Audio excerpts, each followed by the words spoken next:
I Still Have Hope. Part 1. A Bond Born in Loneliness. George was a middle-aged man living in a small town on the outskirts of Texas. A former army man and later a farmer. He lived alone ever since his wife had passed away. The only light in his life was Max, a clever and loyal dog he had raised since he was a pup. George rescued Max from a litter at a roadside market. And over the years, Max became more than just a pet. He was like a son. They roamed the fields together, hunted together, and sat quietly by the fire in the evenings. But as time passed, George became bitter and withdrawn. Life seemed meaningless.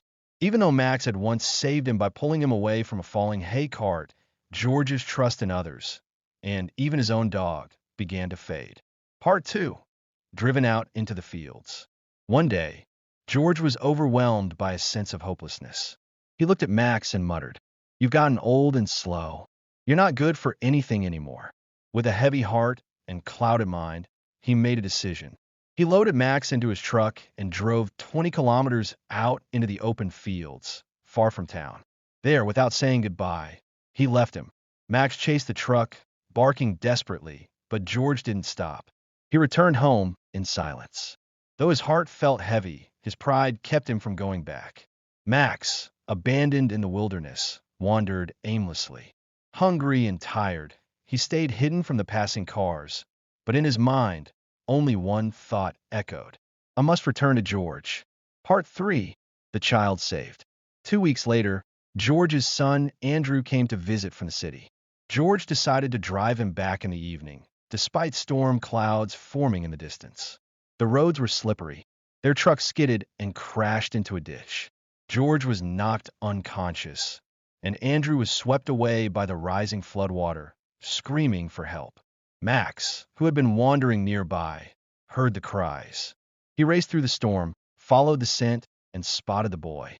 Without hesitation, he leapt into the water and dragged Andrew to safety. A passing farmer witnessed the scene and called for emergency help. Within half an hour, George and Andrew were taken to the hospital. Part 4. Tears of Regret and Forgiveness. When George opened his eyes in the hospital and heard what had happened, he could barely hold back his tears. "Max, I left you. I doubted your loyalty, your love. And yet you saved my son." Max stood by his bedside, head resting on George's leg, quietly forgiving. From that day on, George never left his side again.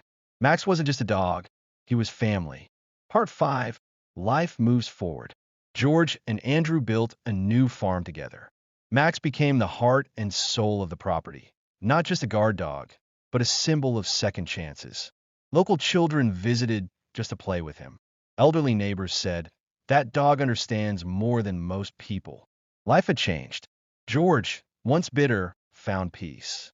And Max, he had finally come home. Part 6. Incredible Facts About Max. Andrew started a blog titled Max, the Hero Who Saved Us. Videos, photos, and stories flooded in. Max's fame grew, and so did the wonder. Fact number 1. Max could predict rain. George recalled how Max would sit quietly under a wooden beam hours before a storm. Later, meteorologists explained that dogs can detect changes in pressure and smell the shift in weather. Fact number 2. Max detected George's diabetes. One night, George collapsed. Max barked, pawed at the door, and alerted a neighbor. Doctors later confirmed that George had undiagnosed diabetes. Max had sensed the change in his breathing. Fact number 3. Max stopped a burglary. Late one night, Max began pacing and whining. George investigated and discovered 3 teenagers trying to break into the barn. Police were called just in time. Part 7. Max becomes a local legend. After the rescue stories, the town council honored Max with the title guardian of the farm. He wasn't just a dog, he was a hero. He once stopped a traffic accident by pulling a child back from the road just seconds before a speeding car passed. Children at school made drawings of Max. A local library added a section, Books About Brave Dogs. His story became a symbol of faith, trust, and love. Part 8. Max's Final Gift. George's health started declining. Max, though older, stayed by his side. He refused to sleep anywhere but beside George's bed. One day, Max couldn't walk anymore. The vet was called, and explained that his body was simply shutting down due to old age. George held him close and whispered, "I will never forget the day I abandoned you, but you forgave me. You were wiser than me, Max." Max looked up at him one last time and peacefully closed his eyes. Part 9. A memorial for Max. The next day, a large stone was placed near the farmhouse, engraved with the words, "Max, a true friend, a brave guardian, a member of the family." Children brought flowers. The whole town mourned. Andrew started a foundation called Hope Between Humans and Animals. Hundreds of stray dogs and cats were rescued through its programs. Max's story became a beacon of love and redemption.